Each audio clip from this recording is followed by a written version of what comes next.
All right. What's going on, everyone? Welcome out to episode two, which is awesome. We're still early on in the awkward phases of me trying to figure out exactly how to speak fluently and all this stuff.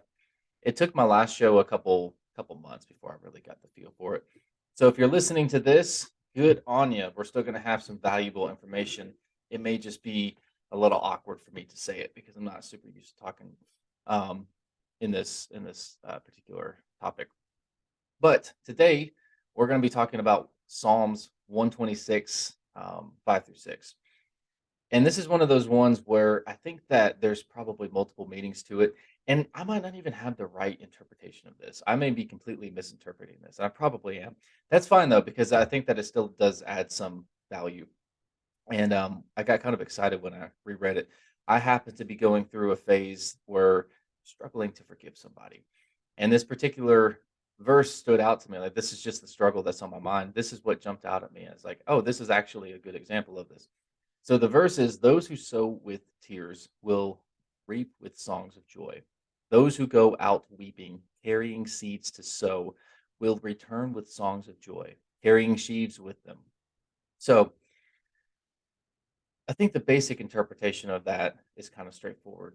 Um, but the way that it's usually taught is like you need to be sorrowful. You need to be ashamed of yourself. You need to be like go around feeling bad. Like you should be, actually crying because you're so upset with the type of person that you are because you are a sinful human being. You are a worm. You are not deserving of love. And I'm sure that there's some value in that. I don't think that it's a good idea to go around preaching that to people. I mean, yes, we kinda do need to be aware of it, but I think that when people are told that, they don't react very well against it. And I don't think that God wants us to go about our lives in a constant state of, like, actual sorrow, actually just like, "Oh, man, I feel so bad about myself, and I just suck, I can't do anything right." I don't think that that's productive. Not saying that there's no value teaching it, just that I don't think it's productive, but how it leapt out at me is when you talk about what does it mean to sow with tears, right? And I had to think that, all of the deep inner spiritual work that I've done has been very it's been very challenging, but it's usually not maybe not literally made me cry, but like there's been tears involved in it. Like it was painful. And it was the stuff that you have to do on a really deep level. It's not the stuff that's obvious, like, well, just go to church or just, be nice to these people or put up with the stuff or, include your family in your life, whatever it is. It's not just that external stuff. Again, going back to what we talked about last week, it's the spirit of the law versus the letter of the law. But in this in particular, to go in and do the shadow work, to do the deep stuff on your heart, to like to do that stuff in your unconscious mind, to sort out all the crap that you have stored up, to kind of make sense of all the junk that's just kind of jumbled up down there. That is a tearful process because you have to confront some very dark aspects of yourself to do that. You have to deal with some stuff that you have intentionally or unconsciously been repressing. You have to bring that to the light. You have to deal with it, and you haven't yet, and there's a reason for it. It's probably because it's painful. It's probably because it's uncomfortable. So to go through that and to deal with all that stuff is it there's tears involved. Maybe not literally, but probably like you're probably gonna cry a little bit. And that's okay. But the reward for that is to reap with songs of joy. I can't say my R's. I picked a bad verse to read off. Okay, but to kinda get into this, I wanna focus on the internal world versus the external. I'm not saying that there isn't an external translation for this, just it struck me because I'm trying to forgive this person, and this is just one example, but I think it's a good example. It's relevant.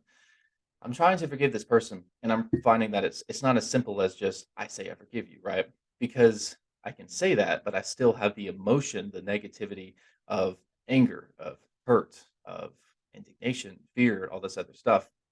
It's like that stuff is still there, so I dig in and try to say, "Okay, how do I deal with this? How do I get to the point where I don't have the emotional issue anymore? To where I get to a place of actual total acceptance, forgiveness, swept under the rug, but not in an unhealthy way. Like it actually doesn't bother me anymore." And what I'm finding is that, confronting the anger that I have within me, confronting the fear, the shame, all this other stuff, that stuff is just as terrifying as it is to face that person. because I start to take a good look at myself and realize, wow, like this is really ugly. Like I do not like this side of myself. And the anger is there trying to protect me from something that is no longer happening. It's trying to give me the energy to get out of that negative situation, even though I've been out of it for years. So I need to learn to to teach myself that it's safe again. Like it's okay to forgive. It's okay to let this go because it's not going to keep happening to me. But the body doesn't know that. The unconscious doesn't know that. It's still stored in there somewhere as this is happening right now. They are hurting me and I need to react against it. Right. And so to get into that stuff, to get down into the internal unconscious world and to start processing that, that's really important. And I think that oftentimes we look at the verse, you reap what you sow, and we look at it in a very external way. We look at it as, well, if I'm rude to people, then people will be rude to me. And that's true because people are going to think that you're, mean. They're not going to like you, and they're going to react against that. If you, on the other hand, of course, are loving and kind towards them, some people will still be rude to you. But in general, over time, you will build up a reputation for yourself as a nice, kind, loving person. And people in general will rewards you for that because they want to be around you, they want to do business with you, they want to speak with you, they trust you, and that's very valuable. Um, but there's also the internal side of this too. A lot of the decisions that we make are unconscious. We don't think about them. They're just kind of tucked away and stored somewhere in the basement of our brain. And so we've got all this negative stuff festering all the time. And so we don't even realize that we are unintentionally sowing discord. I think that's a line from somewhere. We're sowing discord. We're sowing hatred. We're sowing discontent. We're sowing confusion and revenge and envy and lust and greed and selfishness and fear and whatever else. We're sowing all of these negative things without even realizing it. And I think if I can get one thing across to you is that we don't get away with anything. Reap what you sow is basically just saying yes, God is always watching, but like you are always subjected to the laws of this universe. God created a universe of cause and effect. That is the law that governs us. Everything that we do has an effect, even the thoughts that we hold. The thing is that we don't always see them and they don't always happen quickly. So we think that we can get away with them for a while. It's like, oh well, I just lied a little bit. It's not a big deal. Nothing happened. But then we make it a habit of lying, and then we start to get into the situation where we're a liar, and the lies get worse, and it's a habit that's difficult to break. Talked a little bit about this last week, I believe. So we won't go too far into it.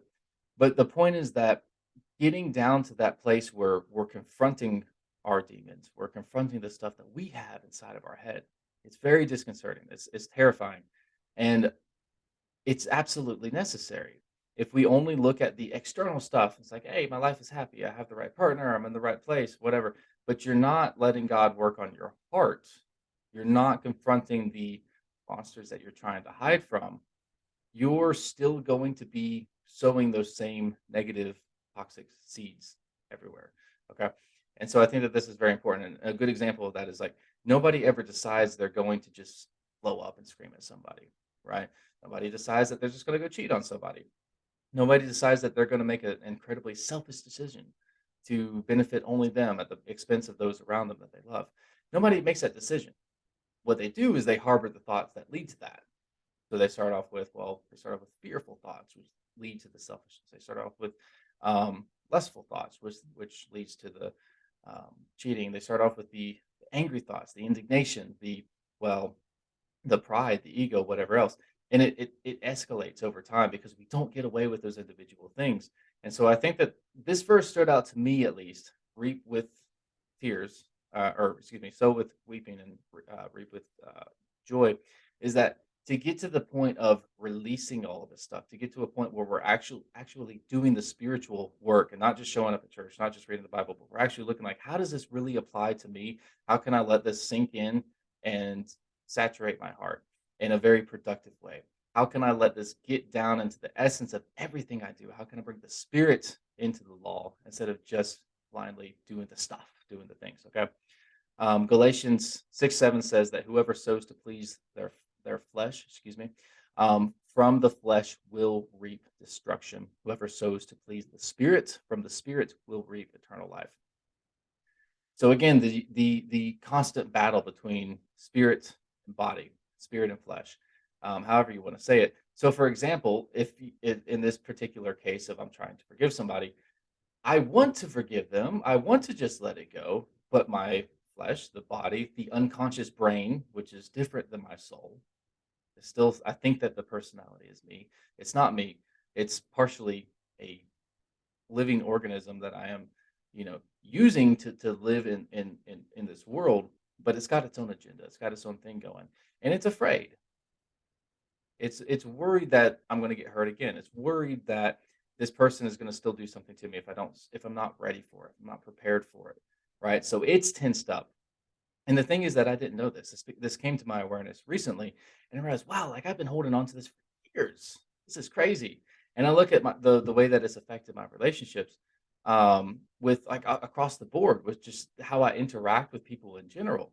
And it's like on some level, because I haven't let this go with this one person, I have always been a little bit untrusting. I've always been a little bit slow to really open up to people. And so what has that done? It's made me isolated, right? And so it's like I wasn't even aware of the fact that I was sowing those seeds because it's unconscious, because I hadn't gotten in there and done the work yet. And that's why I'm saying it's so important to really turn inward, to really get down to the deep level of like every single thing that I do matters. Everything that I do, I'm sowing something. And what do I want that fruit to be? What do I want the consequence of this to be? Because there will be a consequence for um, every single thing that we do. When the Bible says that we'll have to give an account of what every careless word. I mean, that's like throughout the course of our life, we're giving those accounts because it's going to ripple out and come back to us in unexpected ways. And it's just like, those careless words, they seem invisible to us because we don't put a lot of attention on them. So um, the effects might seem pretty obvious, but they're also it's not going to make sense necessarily. Where is this coming from? We're just going to see, oh, bad stuff keeps happening to us. Life must suck. This world must be terrible. God must be testing me. I love it when I I love it when I say or when I hear people talk about how, my life is really tough right now. Like God's testing me. And you look at them and you're like, well, you're also kind of an idiot. Like you brought this on yourself, but they can't see it. And the same way I do a lot of stuff and I'm like, this isn't fair. It's like, well, yeah, it is. I just don't understand how it's fair because I haven't gotten to the point where I'm doing that deep work and I'm actually working through all this stuff. So start noticing, what are you giving to life? What do you want to nourish? What do you want to grow? Do you want to nourish the desires of the flesh or the desires of the spirit? And those two things, they get confused sometimes when you try to tune in to listen to God, when you try to tune in to listen to, spirit within you. If you have not taken the time to deal with the desires, the fears, and all the other stuff that comes from the flesh, those two things can get mixed up because you can think that you're listening to God when you're not, right? And that's not God's fault. It's because you're just so focused on the stuff that's going on inside of you. You haven't brought enough awareness to it yet to be able to distinguish between this is me, this is the unconscious, this is what's going on here, versus this is spirit. This is the presence of God trying to speak to me. And you know, that can manifest in a lot of different ways. And that's something you have to figure out for yourself. But if you're focused in on, um, again, the flesh versus the spirit, that's going to be what you're nourishing. That's going to be what you start to reap. And it's not stuff that you really want, right? If you did, if that's what you wanted, then you wouldn't be worried about all this stuff. So, all right, pay very careful attention to what you are giving to life, as you will get the same thing back. That coffee is amazing. Okay, 2 Corinthians 9:6. Remember this: whoever sows sparingly, excuse me, whoever sows sparingly will also reap sparingly, and whoever sows generously will also reap generously. Cannot talk today. Okay. Again, this comes back to how much work are you going to do, right? Again, it's pretty straightforward. It's not really that complicated. If you put a little work in, you're going to get a little bit of effort back. If you put a lot of work in, you're going to get a lot of effort back. If you are willing to go down into the depths of your soul and pull out all the stuff in there, all the fears that you have, to really look at, why did I do this? Why am I doing this now? And to face those negative emotions, it will be a very tearful. experience. It's unpleasant. Like I'm not gonna lie about that. It sucks. But the reward is that you remove all of those barriers that you have inside of you, all of those walls that you put up that separates you from God, that separates you from being able to allow the Spirit to flow through you in a meaningful way. Because that's all that it is. The sin is just taking our attention away from God. It's stuff that distracts us from spirit. It's stuff that creates separation between us and the divine. And so as we start to as we harbor that stuff within us unconsciously a lot of times, those are little like it's a little labyrinth that we create for ourselves. There's all these little walls that are up everywhere. And so the spirit can't move careful or through it because like we are stopping it because God's not going to force us to do anything, right? Like he could barrel it all over. And I think sometimes he does. He brings us those moments of gnosis where we're just overwhelmed and we're flooded with that divine energy. But in general, like that's something that we have to decide to do. We have to choose to allow God into our heart. He's not going to force himself on us. If we don't make the decision to do that, then it's just not going to happen, right? Now we may get those moments where we get an introduction, we get a taste to it. That way we can see, oh, okay, that's actually worth pursuing, but you still have to turn around and do the work. You still have to get to work on your life. Now you don't have to do it alone, obviously. You want to make God the central focus of this. You want him to be telling you exactly what to do, and you want to do it in his strength, not in your own. But you still do have to make the decision. You still do have to do some legwork. You have to, he will point you in the right direction. He will protect you along the way. He will give you the strength and energy to get there. But you still have to walk, right? Like he's going to give you what you need, but you got to do something. Like you have to make that choice. And that's all that's happening here. When we sin, when we move away from God, we're just putting up those boundaries between us and Him.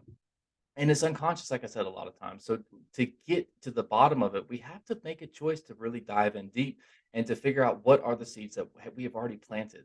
And we have to uproot some of it. We have to transplant some of it. We have to do a lot of weird stuff in our brain to get to get stuff moving in the right direction. But it's worth it. And I'll reiterate Proverbs 19:3. I love this 'cause I think this is my favorite Bible verse. It says that people ruin their life with their own foolishness and then are angry at God. And when by people he means me. Because every I do this all the time. I say, "This is not fair. Why did this happen? I tried so hard. I did all the right stuff. I did this, I did that. Look at this, and I was always there." Blah, blah, blah, blah. And then I'll get angry and I'll settle down for a while. It's like, okay, fine. I'm tired now. I can't rage against God anymore. And then I'll start to see these little visions of like, oh wait, what about this decision that you made 2 years ago? Like, oh yeah, I guess I did make that choice 2 years ago. What about this thing that you did a couple weeks back? Oh yeah, I guess I did do that, didn't I? What about this negative intention that you had the entire time you were in this situation that was influencing your actions? Oh yeah, okay, I guess it was doing that. And it's like we have blind spots. We can't see our own stupidity sometimes, right? That's why it's good to have people around us. It's good to have people that can look at us and say, "You're being stupid. Like you need to get your life on track. Stop doing that." Right? Like somebody that can objectively look at us and kind of steer us back in the right direction. We need that because we're dumb. We're not dumb about everything, but we all have our moments, and so we need to have people around us to keep us on track. But we more importantly, we need to be tuned into God. And we need to learn to distinguish that voice from the chatter in our brains that's just never ending. It's always going. We need to allow that peace that surpasses all understanding to move into our brains, into our soul, into our heart, and to just take over, put everything else to rest, put everything in silence. That way we can listen, that way we can watch and we can follow. So again, we're not going to get away with anything, right? But at the same time, when we do start to understand, "Oh, wow, I did mess up. I have spent the last however many years making these bad decisions. I've been in this particular career that I knew was wrong. I've been in this relationship. I've been, abusing substances. I've been holding on grudges. I've been like treating people badly. Whatever it is, like there's any number of things, and we've all have some interesting combinations of all of the above and many more.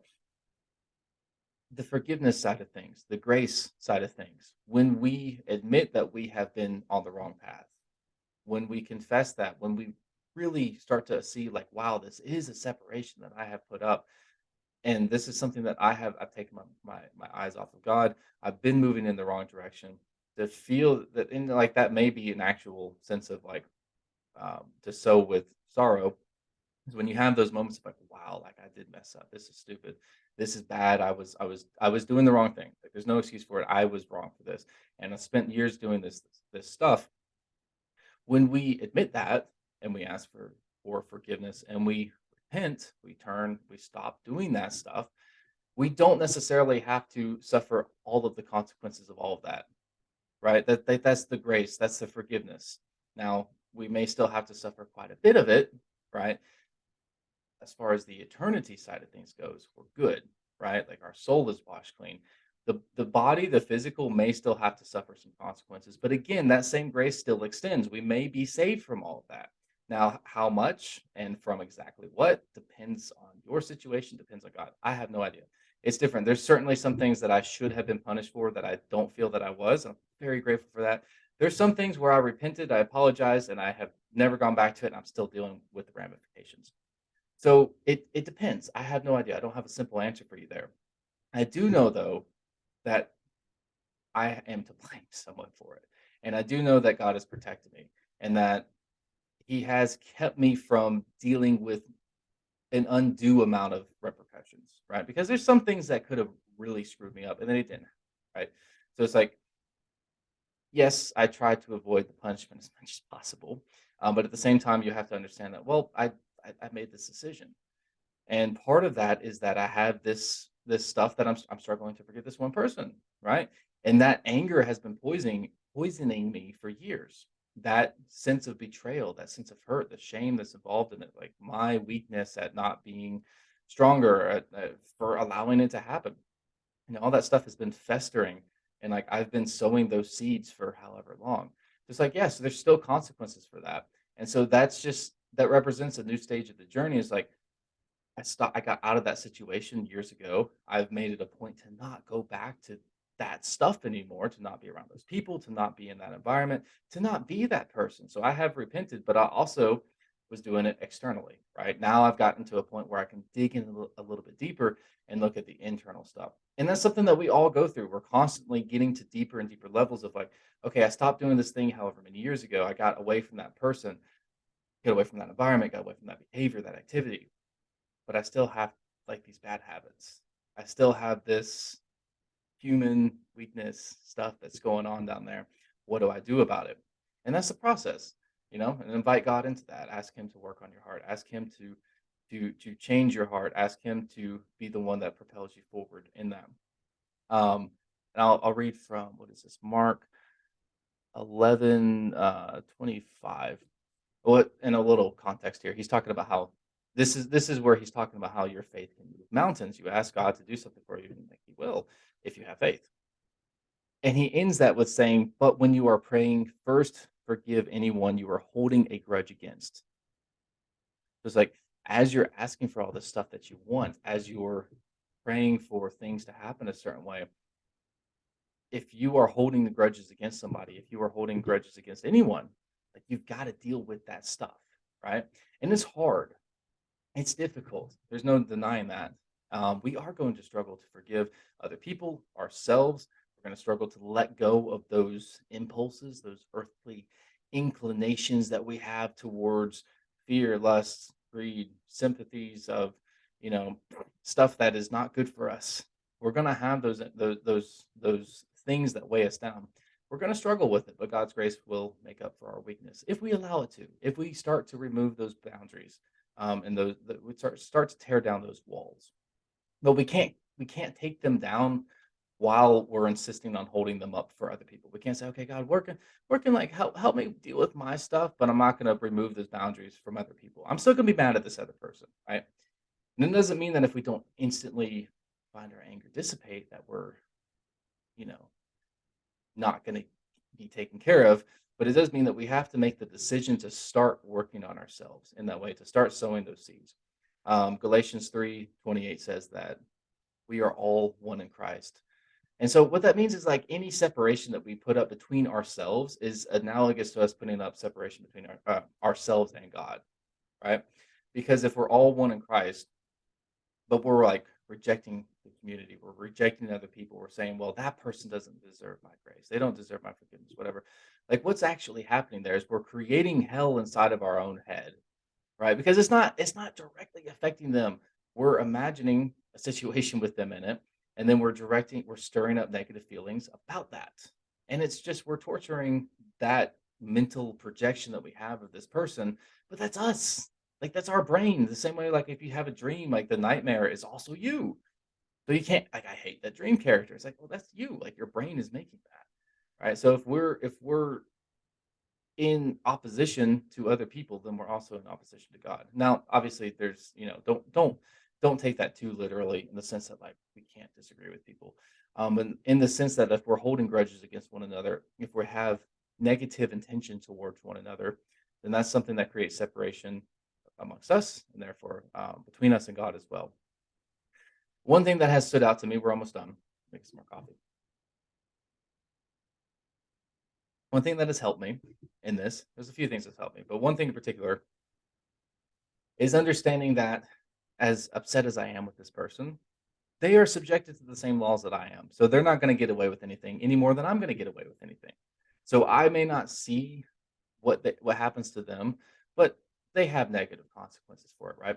And if God chooses to save them from some of them, that's His prerogative, right? I've gotten away with stuff that I shouldn't have to, so I can't say anything. But understanding that, like, I don't have to be the one to deal out justice. I don't. I need to worry about myself, and that's it. And again, this is about the spirit of the law versus the letter of the law.